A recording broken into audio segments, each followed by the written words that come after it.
Peter Credlin, live on Sky News Australia. Good evening, welcome to the show. Here's what's coming up tonight on Credlin. Sydney is still reeling after the horror attack on the weekend at Bondi, tragically leaving 6 dead plus the attacker. This incident highlighting just how vulnerable we are to the risk of mass casualty attack.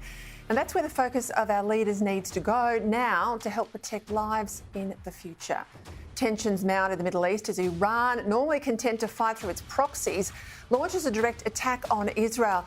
Now, this is a very dangerous escalation. It comes at a time where here at home, there's more mass disruptions today from the pro-Palestinian protesters, designed, of course, to strangle our economy. Another poll shock today for the Albanese government, with crime and immigration, two issues where voters have marked it down as the coalition streaks ahead on primary vote and the preferred PM measure tightens even further. And a huge day in the federal court today, Justice Michael Lee determining on the balance of probabilities that Mr Lehrmann did in fact rape Brittany Higgins. But across the board, Justice Lee, well, he was scathing of the parties involved. To remark that Mr Lehrmann is a poor witness is an exercise in understatement.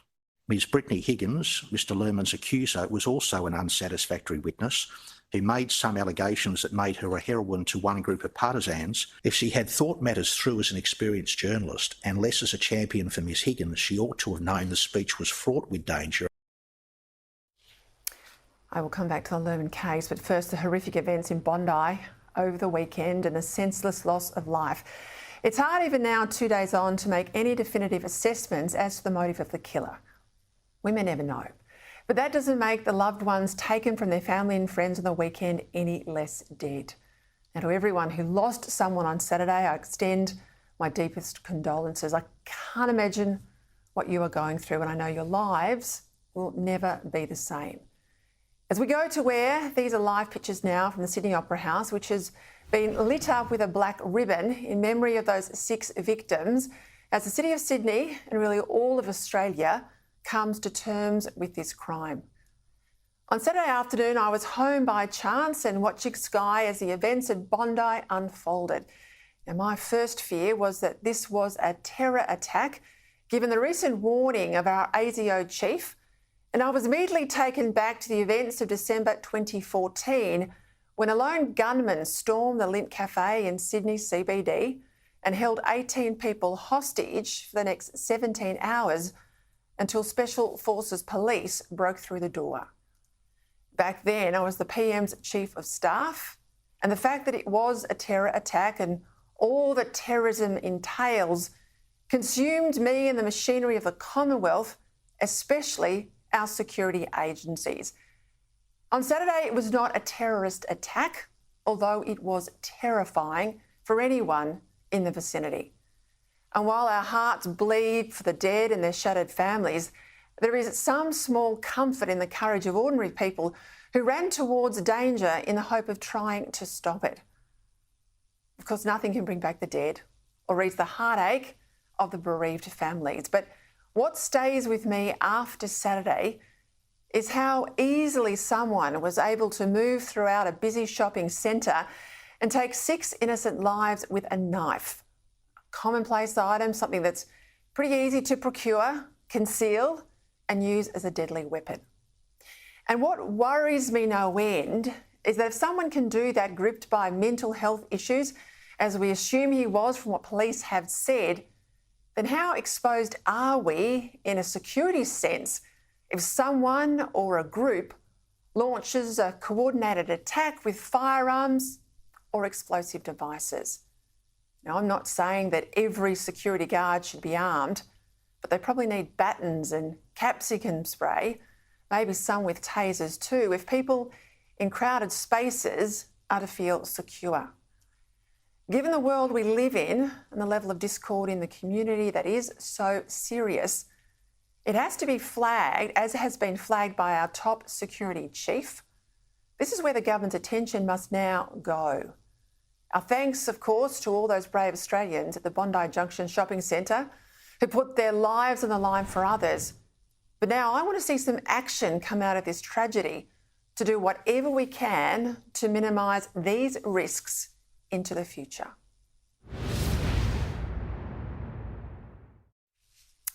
And look, as we focused on those terrible events in Sydney, overseas, there was a grim escalation in the campaign by Iran and other Islamist groups to destroy Israel, the only country in the Middle East with a democratic parliament comprised of Jews and Muslims, men and women.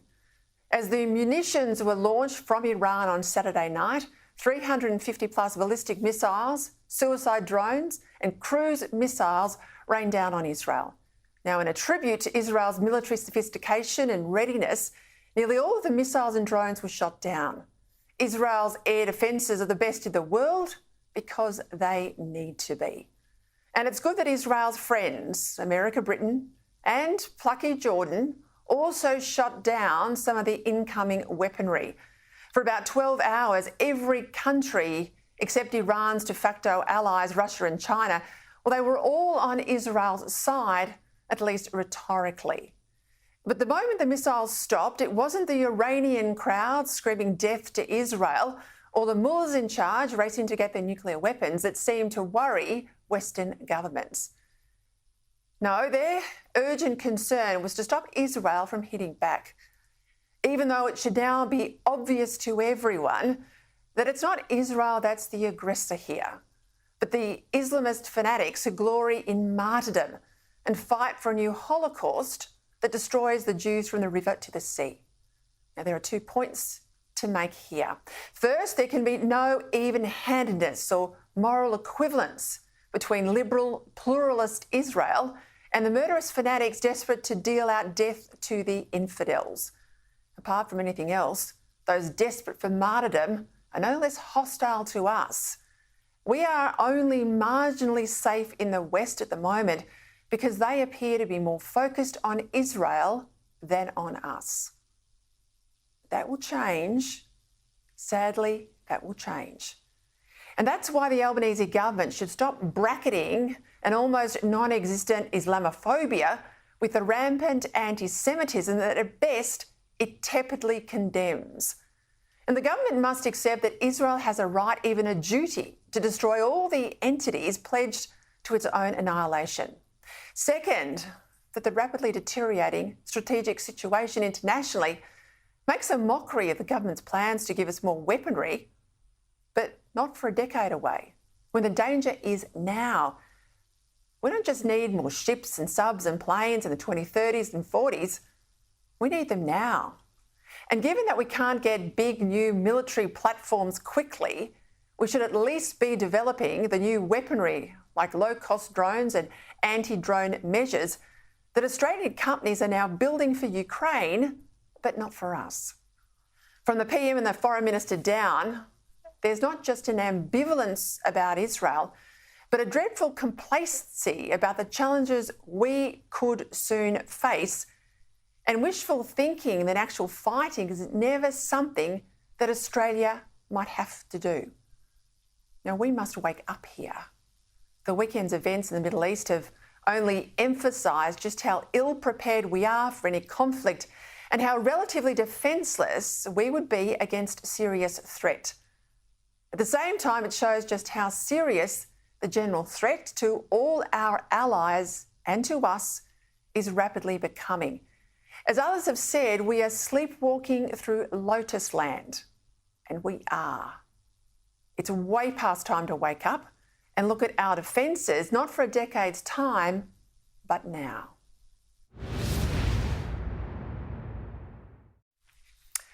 All right, now to the Brittany Higgins-Ms Lehrmann saga. Many hope today's judgment from Justice Michael Lee in Lehrmann's defamation case against Network 10 and Lisa Wilkinson is the end of an issue that's dominated headlines for over 3 years. But I'll get to the legal details in a moment with an expert in defamation law. But let's see how the day played out. I want now to cross to Sky News senior reporter Credlin Marcus, who was there in the federal court today for the verdict. Caroline, a win for 10 and for Wilkinson, but some scathing remarks from the judge. That's right, Peter. Almost nobody escaped unscathed from Justice Michael Lee's judgment. He had criticisms for the key witnesses and many of the other witnesses who have appeared in this case, mostly for Bruce Lehrmann, who he found had, on the balance of probabilities, raped Brittany Higgins in Parliament House in 2019. But on Brittany Higgins as well, he said both of them were unreliable historians. He said, however, that the difference between the lies that they had told was this. He said Bruce Lehrmann's lies were disorganised, while Ms Higgins's lies, mainly later on in 2021 and going forward, were quite organised. And he's talking more about her allegations of a political cover-up, which formed the basis, of course, of that $2.4 million payout from the Commonwealth government. He said the claims made in that had little basis, in fact, but that wasn't before really what was before the court here. What was before the court was Mr Lehrmann's defamation action against Ten and Lisa Wilkinson about the claims that he had raped Ms Higgins. On Ms Wilkinson, Justice Lee said that she showed a lack of candour in the witness box, and in making her Logie speech that almost derailed a criminal trial, she had acted more like a champion for Ms Higgins than an experienced journalist. He said more on Ms Higgins's political cover-up allegations that she had crafted a narrative, and really the only person to emerge unscathed from these proceedings has been Fiona Brown, who was the then Chief of Staff to the Defence Minister Linda Reynolds, who Ms Higgins had accused of putting up roadblocks to stop her from making a rape complaint and having to choose between that and her career. She was exonerated in that judgment today, Peter. How has Bruce Lehrmann and Channel 10 reacted to the decision? Well, in court, I wasn't sitting not far behind Bruce Lehrmann, and he didn't show a visible response. He was taking notes furiously in a notebook while the judge handed down some of the most critical remarks of him and that essential finding that he'd raped Ms Higgins. Outside court, he also didn't answer any questions from journalists. Do you accept these findings? No, but you said it was rape. You said it was rape. The judge said... Any plans to appeal, Bruce? Do you think it was a mistake to take the civil action, Mr Lehrmann? The judge has said you raped her with tissue. And as for Network 10 and Ms Wilkinson, well, they both claimed victories outside court. Here's Channel 10's lawyer. Ultimately, as I said, it's an unmitigated disaster for Bruce Lehrmann. His Honour has found that Bruce Lehrmann is a rapist. Bruce Lehrmann is a rapist. Well, this case isn't quite over yet, Peter. Later this month, the federal court will return to hear on the issue of costs and just how much Bruce Lehrmann may have to fork out, but it could be in the millions. You were not wrong, Carolyn Marcus. Thank you. I think the winners out of this will certainly are the lawyers. All right, I'll bring in Dennis Shanahan for some analysis on a number of other big stories out today, but let's get the headlines now from Canberra. Sky News political reporter Cam Redden. Family members of the man who killed 6 at Sydney's Bondi Junction Westfield have expressed their grief at the devastation their son caused. Okay, he's my son, and I'm loving a monster. To you, he's a monster. To me, he was a very sick boy. If he was in his right mind, he would be absolutely devastated at what he has done. 40-year-old Joel Couchy was diagnosed with schizophrenia as a teenager and recently came off his medication because he was deemed to be doing well. Police are investigating whether Couchy deliberately targeted women who made up 5 of his 6 victims. I mean, it's obvious to us, and the video evidence does show that. He wanted a girlfriend, and he's got no social skills. And he was frustrated out of his brain. The Prime Minister convening a special meeting in Canberra to brief his Cabinet colleagues.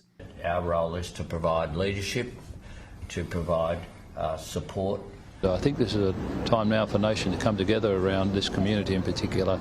The government has called in Iran's ambassador to Australia, demanding an end to its attacks on Israel. Sky News understands Ambassador Ahmed Sadeghi was advised of Australia's concern about the risks of escalating conflict in the Middle East. It follows a direct strike from Iran on Israel, where hundreds of missiles and drones were fired. We should be clear in our explicit support for Israel, and I think we have seen that clearly from President Biden, from other G7 leaders. It hasn't been as clear from the Albanese government. Israeli diplomats in Australia are calling on the government to take diplomatic action against Iran's Revolutionary Guard Corps, demanding it be designated a terrorist organisation. Simon Kennedy will succeed former Prime Minister Scott Morrison in the Parliament, sailing to victory in Saturday's Cook by-election. Labor chose not to contest the Sydney seat, clearing the way for a resounding Liberal win. With most of the votes counted, Simon Kennedy has secured more than 70% of the two-party vote.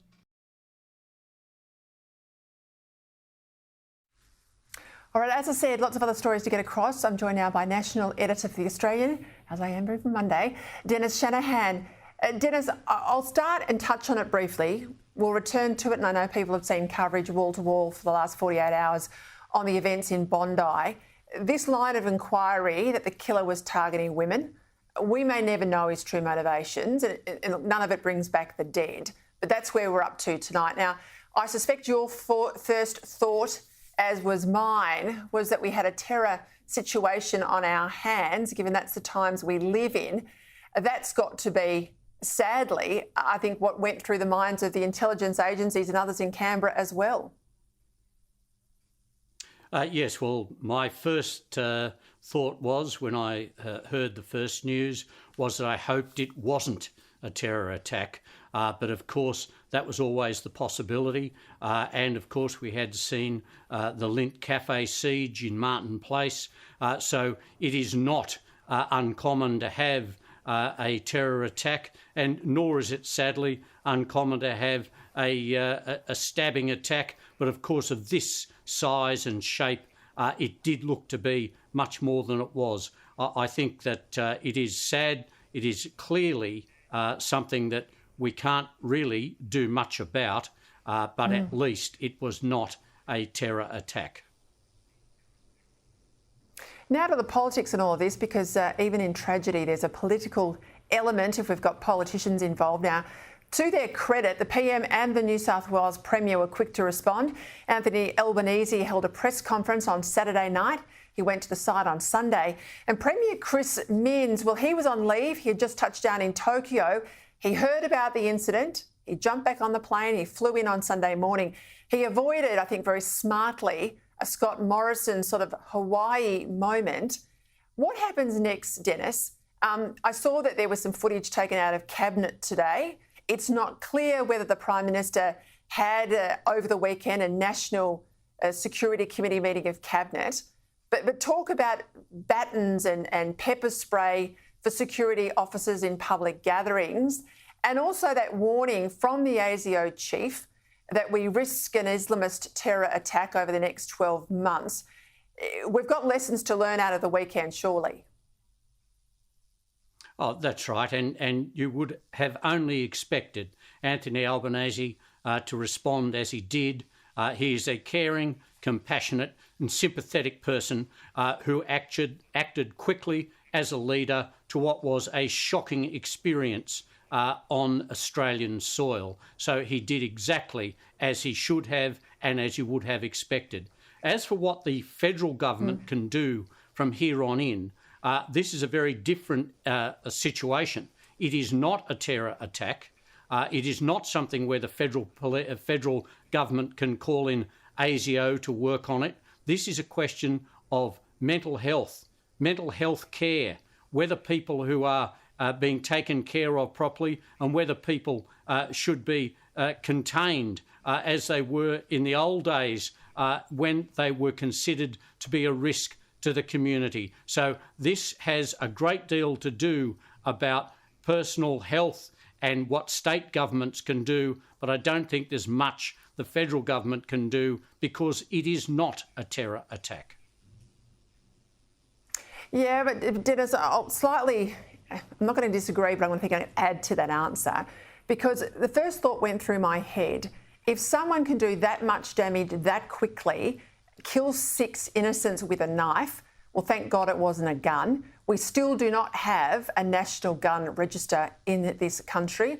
We've got a lot of laxity with the importation of weaponry. We also know that in some states, young children can buy some of these really terrible hunting knives and things that should not be in the hand of young people. So even just the way we regulate and manage some of these dangerous weapons, I think we can improve. And that needs federal leadership, because it's a patchwork quilt across the states. Well, that's true, Peter, and we should be doing more on the gun register, you're right. But we have made enormous world-leading steps on the control of guns. And of course, the problem is this. Knife usage has gone up. It's gone up everywhere. We saw a domestic incident between groups of young youths in the western suburb of Sydney just before the Bondi massacre. Now, what we're actually seeing is the use of knives because guns aren't as available. You can't just cancel knives. Often it's just a kitchen knife that is used in a knife fight. So these are very difficult things to do, and I think really it would be expecting a lot for the federal government to try and intervene on this micromanagement of security guards with pepper spray and batons, etc. Something has to be done as far as detection is concerned. But since September 11, we have been doing a great deal more. Our lives have changed a great deal. The CCTV is evidence of that. We can actually see what happened. Actually goes to show how much we have actually done, and we can't do everything, unfortunately. Nor can we rest on our laurels, Dennis. Let's go to that poll out today. Financial Review Freshwater Strategy poll. It says the Albanese government has again lost its lead over the coalition. The coalition now has a substantial 8-point lead over Labor on primary vote, while the gap between Anthony Albanese and Peter Dutton as preferred Prime Minister continues to come in. Now, this is the first time, you'll correct me if I'm wrong here, Dennis, that I've noticed a 40% primary for the Libs. That's high, but we know they need a primary vote with a 4 in front of it to be competitive at any election. Labor's had a slide there. Their bad numbers look like their trend to me. There's also a big other vote, 16%. Now, that's worth noting. Interestingly, there's a 6% point movement on crime and immigration. That was the largest drop, issues-based drop for Labor in those numbers. Voters are clearly marking them down. Any surprises here for you? No, I don't think there are surprises. We are seeing with Freshwater and with Newspoll that there are trends here, and the trend is not good for Labor. They're not big trends, but they are below the level, their primary vote they were at the last election, which was a record low for the Labor Party. And so what we're seeing is a reflection now in the polling that it's a trend towards minority government. At this stage, you'd have to say that is the most likely outcome, a minority Labor government. But it's also within this poll is some of the key figures there on what people are concerned about. They are still concerned about cost of living. They're concerned about housing. They're concerned about immigration. They're concerned about security. They're concerned about tax and spending, and they're concerned about the economy. And they are giving, in this Freshwater poll, the coalition the lead on all of these key issues. And in fact, in some areas, Labor's lead has dropped, specifically on environment and climate change. And yet this was after the time when Anthony Albanese announced the big Made in Australia program, and Peter Dutton announced that there would be at least a discussion of nuclear energy. From the internals on this poll, I fear that the government has the wrong strategy. The strategy they do have is not coordinated, and they seem to be grasping at straws. That sugar hit after the tax cuts announced before the Dunkley election have gone. And so we're seeing the polling showing a very grim future for Labor with, at best, outcome at this stage, a minority Labor government. Gosh, a minority government, the Greens, is pretty grim for the country too.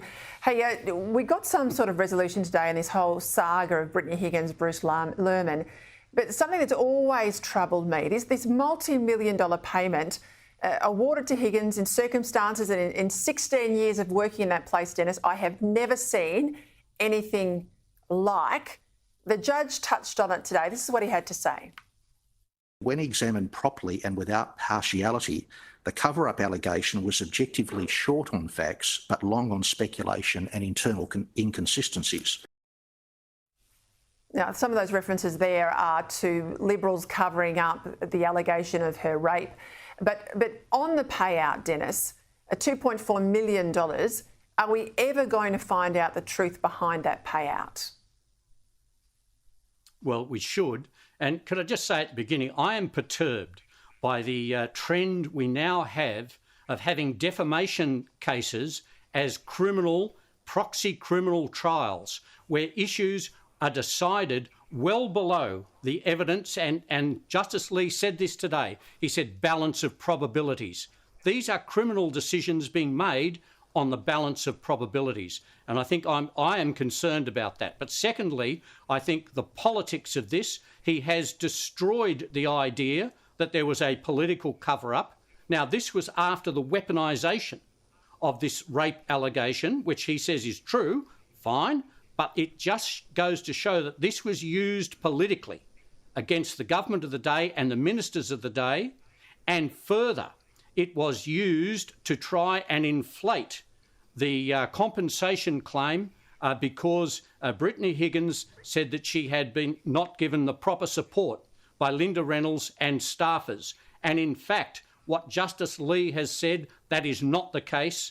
The cover-up was short on facts, long on speculation, and that was what embellished the claim for $2.3 million, which was given to Brittany Higgins over a very short space of just a few days, and Linda Reynolds and Fiona Brown, her chief of staff, whom Justice Lee said acted with integrity and strength during the whole episode, they were denied the ability to actually give evidence on that $2.3 million. I think that we should hear a lot more about how that $2.3 million was justified, why it was done so quickly, and after such flimsy evidence, which Justice Lee, and if we are now prepared to accept what he says about Mr Lehrmann and the alleged rape of Brittany Higgins, then we should also look at what he's saying about false claims made for $2.3 million in compensation of taxpayers' money. I maintain that payout on past form and experience stinks to high heaven. Dennis Shanahan, thank you for your time. All right, that other big story on the weekend. Iran's military strike on Israel, 300 plus drones and missiles launched by Iran, 99% thwarted by Israel's air defences, of course with the help of the US and allies. It's prompted justifiable fears that the Middle East is on the brink of all-out war as the Gaza conflict continues. For more on this, I'm joined by Director of Strategic Analysis Australia, former Deputy Secretary for Strategy in our Defence Department, Peter Jennings. Well, Peter, thank you for your time. We know Israel's at war with Hamas in Gaza in the south. It's fending off daily attacks from Hezbollah in the north. Now, Iran. This has got to be the darkest couple of days for Israel in its history. How likely is conflict with Iran? I think direct conflict with Iran is not highly likely, Peter. I think the next thing we might see is a large-scale Israeli campaign in the north of Israel going into southern Lebanon to attack Hezbollah. And the main reason for that is that Israel is justifiably fearful of Hezbollah being able to do on a much larger scale what Hamas did down in the south in Gaza on October 7 by coming across the fence to attack Israelis. If Hezbollah attempts to do that in the north of the country, that's a large populated area, it really does present an existential threat to the future security of Israel. And I think even as we speak, Israel is taking steps to at least give themselves the ability to launch a significant military campaign into southern Lebanon. That's what I would expect to see next. People were quick around the world to condemn Iran, but basically almost sit on Israel in terms of any retaliatory response. Our PM, condemned the Iranian attack, but refused to say whether he stood with Israel on it or not. President Biden said, yes, there's solidarity for Israel, but he didn't want a response from Israel back to Iran. Now, we can understand why. No one wants a third world war, but Israel doesn't seem to get the leeway to retaliate that other nations do when they are attacked. There's an unreality in how I think both Biden in recent weeks and the Albanese government have been talking about Israel. There's this sort of fantasy world that ceasefires must happen straight away. They say there could be no future for Hamas in Gaza, but the only way Hamas is not going to have a future in Gaza is if the Israeli Defence Force defeats them in battle. Hamas is not going to give up its military capabilities, and nor is Hezbollah in Lebanon. So it's all very well for, left-centre governments to sort of talk about the importance of peace and the value of restraint, but they really need to focus on the reality of what's going on in the Middle East, and that is Israel is fighting for its life, and it will continue to do so, whether Australian governments like that or not.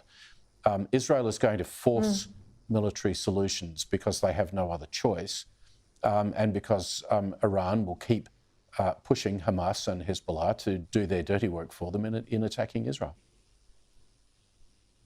Talk to me about drones. I said a little earlier on, it is absolutely crackers that the world is going down the path of drones. We're making drones in Australia for Ukraine. They're not in our forward plan. We're talking about kit and capability coming in 2030, 2040. Well, the threats are really live, and now we can see how pivotal drones were over the weekend. We see it almost daily in Ukraine. I know you have been speaking out on this for some time, but surely we must change our strategy here in Australia. We desperately have to, Peter, and there are two parts about this. First, it is pointless, as you say, just focusing on what the perfectly designed Australian Defence Force is going to look like in the mid-2030s. It's pointless to focus on that when the real concern is the risk of conflict growing in the mid-2020s, just in the next few years. And yet that seems to be where our defence organisations' focus is and what the Albanese government is most comfortable to talk about. Second thing is we are the only advanced military in the world which does not have an armed drone as part of our existing force structure. We've used drones for reconnaissance purposes, for a range of other tasks, but not for actually carrying weapons. And yet what we see in Israel and the current war there, what we see in Ukraine over the last couple of years, is that drones are changing the nature of air warfare. They're changing the nature of the battlefield and how to control it. And we are talking in theoretical terms about, well, maybe in half a decade's time. That's not good enough. There needs to be some urgent attention paid to this issue, given the threat which Australia currently faces in the region. Well, you know what you're talking about. Former DepSec there of Defence, Peter Jennings, thank you for your time. After the break, I'll be joined by a legal expert in media law to get into all the details of that landmark judgment against Bruce Lehrmann today. Across the board, key witnesses all have lost out, in my assessment, in the judgment from Justice Lee. Plus, a little later, broader security concerns that have arisen in the wake of the Bondi attack. How do we guard against mass attacks like this in the future? Or can we even do that? Welcome back. Still to come, businesses hit and traffic brought to a halt this morning as pro-Palestinian lunatics pushed ahead with their program of mass disruption, particularly in Melbourne, but right around the country. But plenty to get through now in today's landmark judgment in the Lehrmann defamation matter. Helping me to work through some 300 plus pages of judgment from Justice Lee is Mr Kevin Lynch, partner at Johnson, Winter and Slattery, who specialises in media law. Kevin, I suspect you're a bit like me today. I didn't move for, 2.5, 3 hours listening to every word of that judgment. I mean, he is a wordsmith, Justice Lee. I don't think anyone really was spared. I think everybody involved in the case has come off pretty poorly. We'll get into some of the detail in a moment, but give me your high-level summary. Absolutely. Hello, Peter. It was, as Justice Lee's judgments, and indeed Justice Lee's court tends to be, a erudition of words which defied description, with dictionaries being used left, right and centre to understand some of the terminology and some of the literary allusions that are used by His Honour, but the message was clear. On that civil standard, which is the standard that Bruce Lehrmann brought to bear in this case by bringing a defamation action, Bruce Lehrmann has been established by a very senior judge in the Federal Court of Australia to be a rapist. Now, that is something which Bruce Lehrmann is the sole author of, because the proceedings were unpleasant. As you say, a lot of people lost a lot of paint in the process. Everyone involved came out with a few dings in the door, but it's entirely Bruce who was driving the car. So is he now referred to as a convicted rapist? I mean, it's a civil burden of proof. It's not the criminal burden of proof. What happens now to how you refer to him and his reputation? I think the proceedings have been accompanied by a huge amount of media coverage, and we got used to the couple of paragraphs that were always included pointing out that he hadn't been established in any criminal proceeding to have been involved in any rape. In fact, those criminal proceedings came to an end. What we've seen is a judgment in a civil court to the civil standard, which has established that he's a rapist. Now, people will be a lot more comfortable in making that accusation now and labelling him with that particular modicum. But the reality is, it isn't a criminal finding, it is a civil finding to the high Briginshaw standard, which means that anyone who's making an accusation of this severity needs to meet a high level of proof. Channel 10, in relation to the rape accusation, which was the key imputation pleaded by Mr Lehrmann, has established that to be true, and as a result, whilst they've defamed Mr Lehrmann, they have a complete defence. What do you make of the comments from Dennis Shanahan a little earlier then, who said, look, you know, as erudite as his honour might be, he is uncomfortable, I think I am uncomfortable too, with the idea that you can have a criminal case that is declared a mistrial, it goes no further, but you then have a civil action, and yes, Bruce Lehrmann launched this civil action himself, but it's a civil action that now has established a finding of guilt against him. We're running a justice system through a lower burden of proof. And what does that say about our system more generally?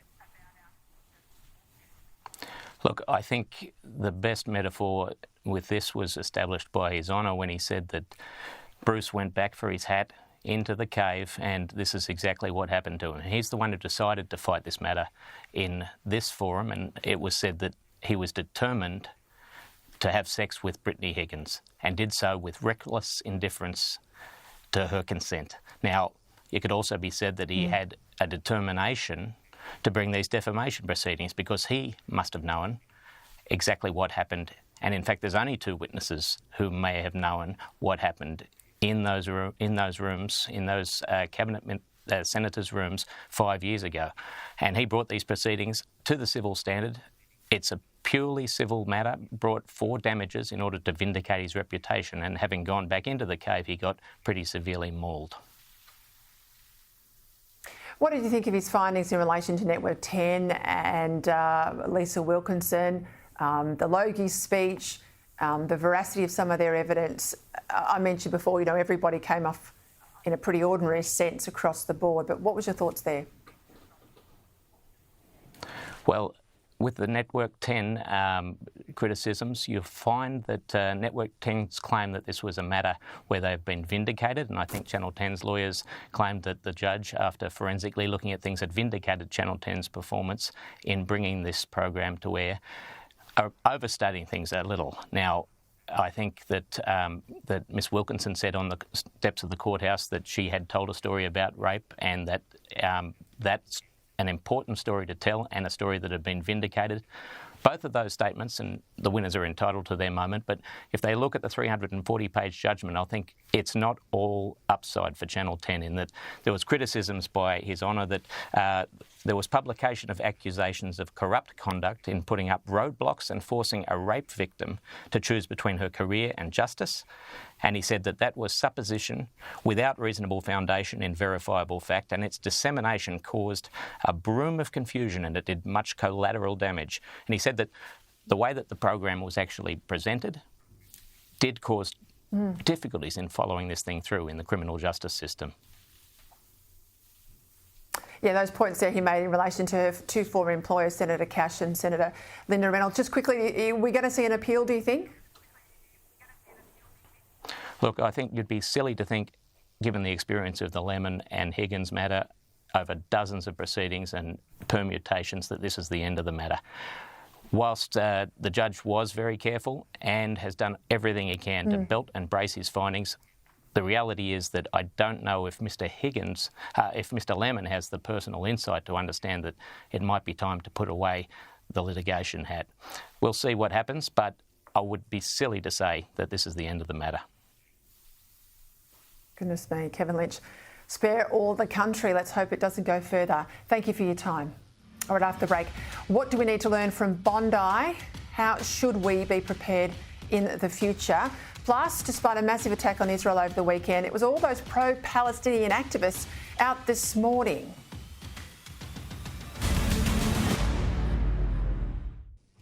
Welcome back. Still to come, not only over budget and over schedule, Snowy 2.0. Well, it's shaping up as an environmental disaster. So much for so-called clean, green energy. But first, let's go back to events on the weekend and more in the national security space. Joining me, Shadow Home Affairs Minister James Paterson. Senator, welcome. I'm not going to labour the ins and outs of the attack too much. I think people have had plenty of commentary in the last 48 hours. But what struck me on the weekend, and you'll know I was involved in the Lint Siege terror attack when I worked for the Prime Minister. What concerned me most was how easy it was for a very unsophisticated lone killer to cause such a carnage. It's a knife, easy to procure, easy to conceal. If this had been a more coordinated attack, and we've seen plenty of that overseas, even if it was just with a knife, let alone a firearm or an explosive device, are we as prepared as we should be? Peter, you'll understand why I'll be cautious drawing any direct policy lessons out of what happened on Saturday in Sydney. But speaking more broadly, it's absolutely the advice of our intelligence and security agencies like ASIO that the greatest terrorism threat that we face in this country is a lone wolf actor, often using a low sophistication attack like a blunt object, a knife, a car, or something like that, to cause very serious harm. And unfortunately, on the weekend, we saw how one person with a weapon can cost the life of at least 6 innocent people and many more still in hospital. And there will be many Australians asking themselves tonight, how do we stop that from happening again? And we need to study very closely the investigation by New South Wales Police when it's complete and the coronial inquiry that's taking place to learn the lessons of were there any signs of this person's behaviour or risk to the community? And if so, how were they missed and why weren't they acted on? And is there anything we can do to further harden public places where there are significant gatherings of innocent people and civilians to make sure that someone who attempts anything like this in the future for any reason can be disrupted more quickly than they were to prevent more harm being done? You and I know a coronial inquest could take at least 12 months. Is there any support for a quick review, let's say, and there was one done by the Commonwealth after the Lint Siege attack? Do we need a security review by the NSC? Should the ASIO chief now be brought back into the National Security Committee?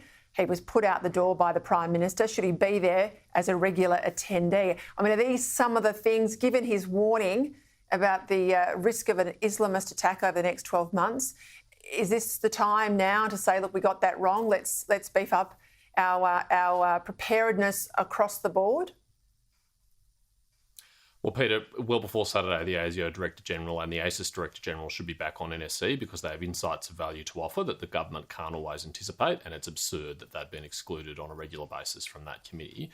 But I think you're right to point to the policy lessons that were learned from the Lint Cafe siege. Change did follow from that to make sure that police, and if necessary, the ADF can be deployed to respond to terrorism incidents like that, particularly in major cities, at quick notice, so that we can limit harm to the community if things like this happen in the future.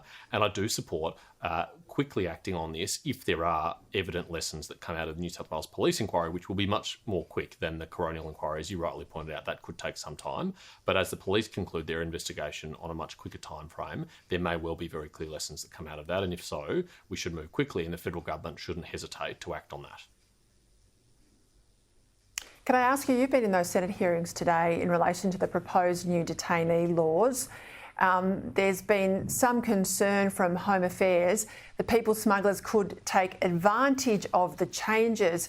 That's a pretty concerning revelation. What do they mean by that? Well, Peter, this is the hearing that the government never wanted to take place because they want to rush this bill through the parliament without any proper parliamentary scrutiny. And after today, I can see why. Because of the 101 people who've submitted and organisations who've submitted to the inquiry, only one was in support of the bill, and that was the Department of Home Affairs. Everyone else was thoroughly critical of the bill, and even the Department of Home Affairs themselves, in their own submission, conceded that elements of the bill could be used by people smugglers to encourage people to get back on boats again as an unintended consequence of the legislation, which is, of course, the concern that the Coalition has been raising for many weeks about this, and which we were previously accused by the government of politicising this issue. But in black and white, in their own writing, their own words, Home Affairs has admitted that risk now. And so I think it is legitimate that we have this scrutiny. I think it is legitimate that amendments are considered to this legislation because it is not clear on the face of it that the government has got it right. But unfortunately, we have been only limited to a single day of hearings, despite all of these submissions that have been made. And many people, including multicultural communities and diaspora communities, legal experts, won't get the opportunity to testify before the committee, won't get the opportunity to answer questions, and that's clearly because that's politically inconvenient for the government. Well, that's not a good way to approach sensitive and important legislation like this. What's the timing on the legislation? We're still looking to have it back in the budget period, and when will we see the report, James? So the committee is required to report by the 7th of May, and that's a timeline that we set to make sure that when the Parliament returns the following week, if need be, the Parliament can deal with this legislation. We've got no indication from the government whether they're open to amendments or what time frame they're seeking to move this legislation on, but there is the potentially relevant High Court case, ASF 17, being heard this week, and we'll hopefully have more information based on that in the coming days. All right, I'll leave it there. I'm out of time. James Paterson, thank you very much. Thank you kindly. All right, after the break, calls for the government to now crack down on the environmental impacts of Snowy 2.0. Welcome back. Bringing my panel now. LNP MP Keith Pitt, former Howard Government Minister Gary Hargreaves. Gents, apologies from the outset. We've had a very compressed show with the Lehrmann matter landing this morning. But let's start, Keith, on the embattled Snowy 2.0. Under fire, not just because it's over budget and way off schedule, but there are reported environmental breaches. These relate to the National Parks Association in New South Wales. It's shocking to read this. Peter, there are reported breaches, and they're for things like dealing with overburden and potential of contaminated water and other losses. Mate, this might surprise you. I'm actually going to cut them a bit of slack. Yes, they have to meet the Environmental Management Plan. They have to meet all the regulations and all those things. But you can't build infrastructure and have zero impact on the environment, no matter what you do. The only way you can have zero impact is to do nothing. They've got over 20 kilometres of underground tunnels. That will cause subsidence. They have to build transmission lines. Those easements need clearing, and you've got to get access to put in transmission towers. Even when you're using helicopters, there will be some impact. So the idea that there's zero impact is just farcical, but they do have to meet the requirements of what they've signed up to. If it was more substantial than a $20 billion battery, I might give you your head on that one, Keith, but I just think it's a boondoggle from the Turnbull era and should be put to bed. Yeah. Hey, Gary, talk to me about Meta, more concerns about Meta. This thought that there might be a news ban if Labor does designate them as a news media outlet in the bargaining code. There are concerns, of course, I regard them as a publisher, They say they're not a publisher in law in Australia, and so they get around all the rules that places like Sky News and all the media print outlets have to abide by. Yeah, make them a publisher makes a lot of sense to me. And look, there are a lot of publishers today, right now, collecting news and information. You can buy it online, you can access it through paywalls. And people say, I don't want to pay through paywalls. Oh, spare me. There's a lot of people at work right now informing us. There's plenty of streaming video and audio available on all sorts of blog sites and other things. Some of them are bog sites. Look, Peter, let's face it, there are a lot of ways they're getting our news. But there are professional journos doing this day in, day out. They do have to be paid. The information you get comes from somewhere. Meta, Facebook, Instagram, they've all been enjoying the recirculation of that. And of course, they've been making money out of somebody else's efforts. So it's time to put that to bed. I think it is reasonable that people start to subscribe to stuff if they want the information and to stay informed as a result. Keith, I'm told it's going to hit the way you talk to your constituents. Oh, we're told there's changes to the algorithms, Peter, and I can certainly see it on my own social media platforms. How else do you get information to people? The snail mail tends to fail. It doesn't get there quickly, or it doesn't get there at all. We've been using social media for some time now to inform our constituents of what's going on and things that I think they need to know. And the reality is, Meta has taken us all for a ride. They are using Australian-produced news for their benefit, and they should pay for it. Yeah. Just quickly, Keith, should there be divestiture rules in supermarket pricing? Yes, it's the Nationals policy. Yes, it should be a policy we take the election. Yes, Alan Fowles even backs it. I wish he backed it when we brought it up last time. That would have been very helpful. Divestiture is the right policy, and we should take it forward. I'll leave it there, gentlemen. Thank you for your company as always. Thank you at home for your company too. It's been a difficult day of news. I'll see you tomorrow night at 6. Here's Andrew Bolt.